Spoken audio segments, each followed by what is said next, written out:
My town banned plastic bags, and customers are not happy. I'm an assistant front-end manager who was recently promoted to full-time and given a bit more authority as a result in a chain grocery store. And as the title says, my town banned plastic grocery bags. The ban went into effect yesterday, and I had to explain it to customers, and the story was a particularly unpleasant one. I was working the close shift, and one of my cashiers called me over at the request of a customer, an older lady. She asked me to tell her why there was no plastic bags at the register. After the fact, I asked the cashier, and he had tried to explain it multiple times and she wasn't buying it. I explained that the town law no longer permitted us to use them, and she said, "So what am I supposed to do then?" I pointed to the stacks of paper on the register and told her she's also welcome to bring in reusable bags. "Well, I don't like paper. It's too hard to carry, and I certainly didn't vote for the change." "Well, ma'am, we've also got reusable bags for sale if you want those instead." "I'm not paying for bags. That's ridiculous. I want plastic. So what are you gonna do for me?" Nothing." Cue shocked look and the loud gasp of someone who's never been told no in her life. "If you won't accept paper and you won't buy a bag, what do you want me to do? Break town law and give you plastic? I mean, we can just put the unbagged groceries in your cart, but there's nothing else you can do." So she asked to see my manager, who tells her the same thing. She did settle on paper, bagged lightly to make it easy to carry, and glared us down the whole time. As she was leaving, she said, "I'm shopping at competitor next time because they know how to take care of their customers." "They won't be using plastic either," I replied as she walked out angrily. My manager actually told me I handled it well, so it felt pretty good since it was basically the first time I got to use my new position's authority to tell off a customer instead of caving to their demands. I really have no clue what she expected to happen, dude. What, you're gonna break the literal law of the land to just give this one person the plastic bags? I'm sure that the store would get fined out the wazoo if they find out they were just ignoring the law. Go ahead and shop at the competitors. I'm pretty sure they also like to follow the law and keep their business license. What's going on, guys? It's your boy Scrubby here, back again with another video. Hope you guys are having a great day. I know I am, and today I'm back with another video about Tales from Retail, which is the subreddit that contains some of the best Karen stories known to man. I figured it would be the type of video y'all would enjoy because you've liked the other ones I've done. So yeah, without further ado, let's get into it. We're closed. If there isn't a subreddit called We're Closed, ma'am, then there really should be. One night, we were closed. Not closing, but literally closed. We had sent out the "please take your items to the register and pay for your purchases" page about half an hour ago, and then turned off the lights, turned off the music, and did our walkthrough to check for any customers, peeled the shutters down, and had our coats on. Our walkthrough is very thorough, and I have no idea where this woman was hiding, but I looked back at the register, zipping up my coat, and someone's unloading their groceries on the till. This is about 10 minutes after the lights went off, and the store is literally pitch black save for a few emergency lights, so I have no idea how she didn't get the hint. Me and my supervisor walked up to her and the following exchange happened. Ma'am, we closed about 20 minutes ago. You're gonna have to leave." "What? Why didn't anyone tell me? We did a page and turned off the lights, and I'm sorry, but there's no way I can ring you through." "Well, this is just horrible customer service. How am I supposed to feed my family?" Maybe don't do your shopping at 10 p.m.? "I'm really sorry, you can come back tomorrow, but we have to lock up now." "Whatever, I'll finish my shopping elsewhere." And then she walked up to the automatic doors that had big steel shutters over them and started waving her arms for them to open, and we ended up having to escort her out through the employee exit and spent another 10 minutes putting all of her groceries back. Honestly, I don't even know what this person was thinking, dude. You're like unloading your groceries in the pitch black. There's not a single employee in sight. There's no other customers. Why would you think they were still open? Not once have I ever been in a store that shuts off all the lights and is like, "All right, now that the lights are off, 25% off." Do you know who I am? I put people in jail. First and foremost, where has this been all my life? I sank the last 3 years of my life into the rental car business, doing everything from a management point of view without all the fun benefits, which also includes dealing with crazies who expect us to know every little detail about their life. At this airport, the rental counters are located directly in front of the baggage carousel so people can get the bags, get the car, and be on their way. Our counter has 2 lines, one for normal customers and one for club members, and some customers are more priority than others with different tiers within the the priority. Then we have the top of the chain, holier-than-thou, exclusive corporate customers. Typically, they require an 8-hour lead time to ensure we can not only provide the right car for them, but have upgraded options available to suit their needs. It was 10 p.m. and the last flight for the night had just released and several customers are in line and I'm processing them as fast as I can. It's late, everyone's tired, so instead of the usual in-depth process to try to make in sale, I'm going bare bones. Coverage? No. Bigger car? No. Cool, here's your Toyota Yaris, have a good trip. All of a sudden though, out of the corner of my eye, a guy in a suit pushes his way to the front of the line. I'm here for my car. Why isn't there anyone to greet me? I'm sorry, sir. As you can see, I'm in the middle of a rental. Do you have a reservation? My office called it in. I'm supposed to have a luxury car waiting for me when I get off the plane, and I know how this works. Now do your job and find my car. I'm flabbergasted. The line of 5 customers has gone quiet, all staring at this dude. Firstly, sir, calm down. Second, when did your company make the reservation? They made it when I got on the plane. I'm a high rental level customer, damn it. I shouldn't have had to wait for this. The customer I'm talking to at this point shifted off to the side, giving me a look of get this nut job out of here and I'll happily wait. So I look up the reservation and see we have one of the exclusive reservations that was booked 20 minutes before this started. Great. Well, sir, it appears there was some confusion with the reservation process and it was just sent across, but if you give me a moment to process it, I'll be on your way. About time. A few quick keystrokes later, and this pompous jerk in a suit had his rental. A Chrysler 300, low mileage, new vehicle, luxury car, and I point him towards where the car is because you can see through the glass emergency doors, and he takes the key and left in a huff. 15 minutes later, the suit from the exit door started approaching the counter. Where the hell is this car? He proceeded to throw his keys onto the counter. I've been out there for a half hour trying to find this car and you're supposed to walk me out to it and point it out to me. Well, sir, as I stated when I handed you the key, it's out the exit door to your right, and also as I pointed out, if you look through those emergency doors, you can see it. It's right on the side of the building. This is BS. He snatched his keys back up and stomped off, and at this point I have one customer left and some of the other rental customers have come around and we're all talking about the guy.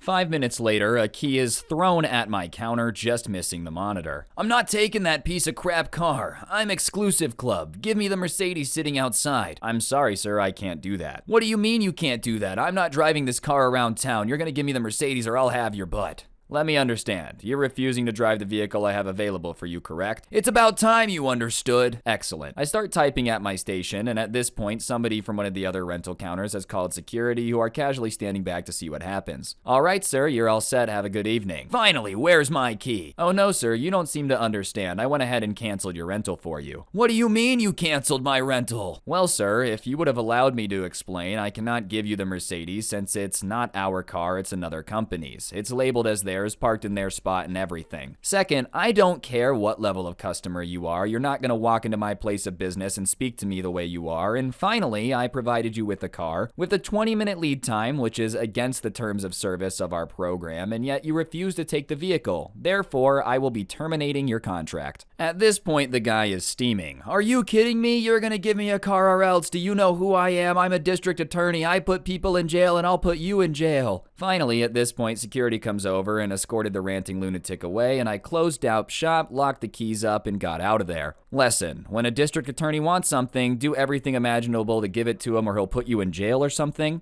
I really hope that this dude was lying about being a district attorney, because the idea that out there is just some district attorney that's willing to treat people this way is insane. I put people in jail. Yeah, what are you gonna do? Have him serve a life sentence for ripping up your rental agreement? Demon mother thinks her and her son are above the rules and ends up ruining other kids' fun. So I work in a store that sells bath bombs along with a lot of other things. We often demonstrate the bath bombs in our sinks, especially for kids, because they always love it. The rule is that it's one bath bomb demo per customer or group of customers, and we only have 2 sinks, and on this particular day we had just done a demonstration in one of them, and there were a bunch of kids crowded around it watching it fizz and change colors. A little boy, probably 6 or 7, and his mom entered the store, and immediately the kid rushes over to look at the bath bomb and announces very loudly that he hates pink and the bath bomb is bad. I try to be nice and pull out our little basket with washed off bath bombs, usually stuff that we've chipped or damaged that we can't sell anyways, and I tell him to choose a color that he'd like better, and then his mom criticizes me for trying to sell her son damaged goods. I explained this is just a demo and the chip out of the bath bomb isn't going to affect the way it looks in the water, but the mom's having none of it. It's not worth fighting over. We have a budget in case people want to see a specific bath bomb that hasn't been wasted off, so I tell him to go pick one from the shelf and tell him to choose carefully because he only gets one. He chooses a bath bomb that smells nice but just turns into a soft white in the water, so I suggest he chooses a more fun and colorful one and explain it's not impressive, and he glares at me and shrieks no very, very loudly. I was kind of flustered because the other kids near the sink were all staring and a lot of the adults in the store had turned around, so I just let him put it in the free sink without trying to persuade him out of it. And as expected, the water goes white and the kid is not happy. He starts yelling that it's boring and his mom demands he be allowed to put another one in, and I explain that we only have 2 sinks and now they're both full, and I also tell her each kid is only allowed one so that the most people possible get a chance to see them. The mother ignored me and told her son to get another one from the shelf, and I told her again I'm sorry, but he won't be allowed to put one in. She tells me I'm being stingy, and at this point the boy is running up and down the rows of bath bombs trying to choose one. One of my supervisors comes over and repeats what I've told her, and the mom says it's my fault for not telling her son the white one wouldn't be suitable, despite me telling him exactly that a minute before. At this point, the kid comes running back with a blue bath bomb, and my supervisor tells him sternly he can't put it in the sink. This now clearly demonic mother accuses my supervisor of taking a tone with her son and demands that she sees the manager. Normally, we have reasonable people in our store, and this request and behavior like this is very rare, so my supervisor just walked away to get the manager from the office. The mom gave me the most poisonous look I've ever gotten from a customer and turns to her son and tells him to put it in the sink. I instantly told him he's not allowed, but this kid just yeets the bath bomb into the already used sink before I can stop him. Bath bombs are meant to be placed in the bath gently, so when he hurls it, water goes everywhere, all over the children standing at the sink next to it. Understandably, they start screaming at their parents, so I begin grabbing paper towels to help get the water off their faces and clothes. And I'm furious with the mother, but I can't pay attention to her as I, along with the other shocked parents, are trying to console the other kids and drying them off as I hear the absolute demon lady say, "Oh, well that's not very impressive either, is it? I've never wanted to physically fight a customer before, but wow, did I get close then." The entire debacle ended up with my manager getting into an argument with the mother and making her pay for the second bath bomb, and my manager eventually won by telling her if she didn't pay, shopping center security would have to be called. The parents of the kids who were splashed were very understanding and non-demonic.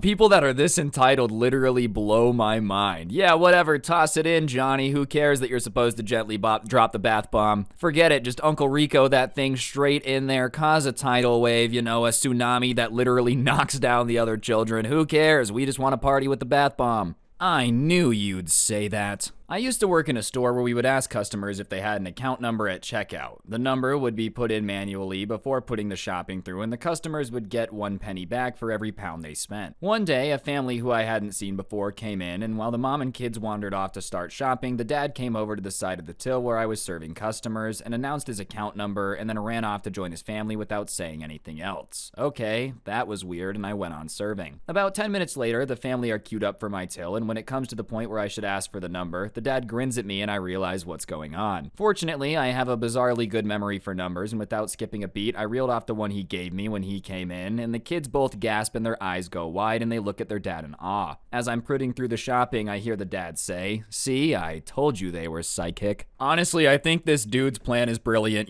convincing your family that workers are psychic is funny, but he's really lucky that this dude had a good memory. If I would have been the person he yelled that number out, there's no way I would have ever remembered that. He's so lucky that this person's got a steel trap of a mind. You expect me to just memorize some random number some dude screams at me? I'm not Mason from Black Ops, alright? I have no clue what the numbers mean. Have you ever seen a customer explode before? It's awesome. When I worked at insert biggest retail chain in America here, we had an odd but easily understandable way to display and sell our TVs. If the TV had one price tag on it, that means that was the price for the TV in the box and the display was not for sale. If the TV had two, one would be clearly marked display price, as in that exact TV on the wall because it's about to be replaced, and the other price tag was for a new one in the box. The display price often reached insane discounts, and the longer it sat there, the lower our system lowered the price. At one time, we sold a $2,000 TV brand new in a box for $200 because it was the display. I wanted that TV and was sad another coworker got it first. But my luck turned around when the almost same exact model minus a curved screen was up for grabs. It was $2 grand new and they were selling it for $500. A really nice smart TV, 4K, smart hub, the works. A customer saw online we were selling a similar looking TV with a different model and resolution for $200, and the website said display only price, and he came in and demanded the $500 display for $200. Cue the, it's the same size, what's the difference, 1 billion times. He began to threaten lawsuits for misadvertisement and threatened to call the cops, and enough where the store manager was about to cave and take the hit personally. But here's where I got sneaky. I got tired of waiting for the displays I wanted to come down, as I've been waiting a year to save up for a new TV to replace my 10-year-old 32-inch Sanyo. It's still being used, but it's in my bedroom as a monitor for me to play games while I sit on my bed. The customer was outside ranting and raving at someone on the phone, so during my break I walked up to the store manager. I will buy that TV right now for $500. Are you sure? The customer's gonna explode if he sees you with it. That's fine, I'll wheel it out to my car and he can watch me load it in the back. Alright, I got tired of him anyways. He was being a jerk to me and multiple associates, so he deserves it. If corporate calls, I'll show him the camera footage and that would be enough for us to be in the clear, and corporate won't complain I saved $300 from being burned. I literally walked right by that customer with the TV and I was happy I got it. But the icing on the cake, he turned tomato red. I'm not kidding, red. What are you doing? I saw this TV for sale and I bought it. I was about to buy that. Oh, I thought you didn't want it anymore after you left the store. I didn't realize you left to call someone. I totally did, by the way. Are you getting smart with me? I'm gonna beat you up. Here's where I almost got reprimanded and coached, but I couldn't resist. The troll in me couldn't be stopped. Oh, sir, tomatoes belong in the vegetable section. What did you just say? And at that point, I booked it to my car, sprinting and holding a 55-inch TV over my head and slapped it back in my car and ran inside. They got him out of the store by saying that you left the store and we don't hold items, it's our policy, and to boot, corporate backed us up. I dodged the reprimand because the customer couldn't prove I made that comment at him, and I got a new TV, made a customer explode, and made my managers nearly die from laughing so hard. So it was a good day.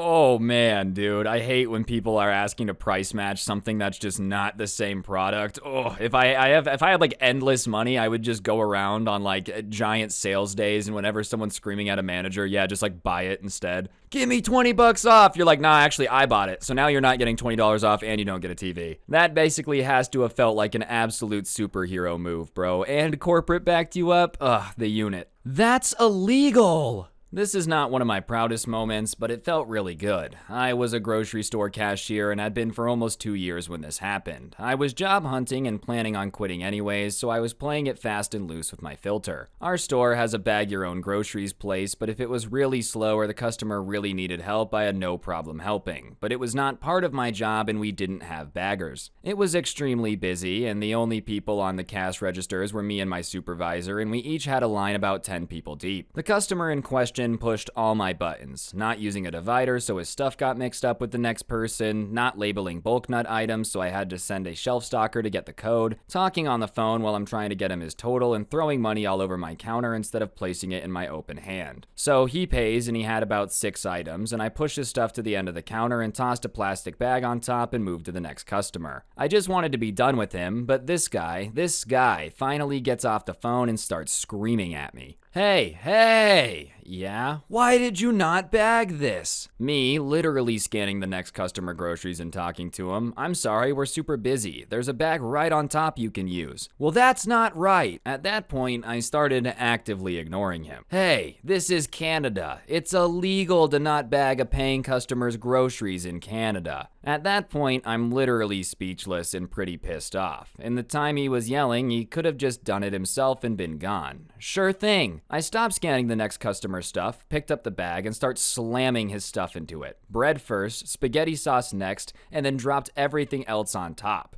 Then I slid and pushed it all the way to the end of the counter and said, "Have a nice day." His face dropped and he grabbed his bag and left. Every other transaction went smoothly and me and my supervisor had a good laugh about it in the cash room that night. I'm probably gonna get downvotes for this one, but if it makes you feel any better, I never took another retail job and don't plan to, because I can't be with people like this in person all day long. I've never heard of a law that makes it illegal to not bag somebody's stuff. You know, I'm not Canadian, but I feel like that definitely would be be a law I would have heard of and made fun of at some point, you know? Well, you know Canadians, they're so nice it's illegal to not bag their groceries. Seriously though, okay, smashing his bread probably wasn't nice. Could you have gotten in trouble for it? Yeah, probably. At the same time, you know, there's a certain level of patience everybody has, and once that patience breaks, you can't be surprised if they just like smash your bread because you're blocking the entire line and preventing them from doing their job. What, dude, after complaining so much and demanding they stop what they're clearly in the middle of to help you, did you think they were gonna do it extremely nicely and not like passive-aggressively bag your groceries? Anyways, guys, I think that's gonna do it for the video. Hopefully you enjoyed. If you did enjoy the video, I'd appreciate you taking a second to press the like button, comment down below, and of course, subscribe if you're new if you like these type of videos, because I post them pretty often. If you really want to help me out, I do post the audio versions of these on Spotify, so you can listen offline without gameplay, whatever floats your boat. That link's down below. Feel free to go check it out, no pressure. But yeah, on that note, guys, that'll do it from Tales for Retail. Thank you so much. Don't get anyone pregnant. If you do, make sure they're hot, and I'll see you guys next time. I'm out. Peace.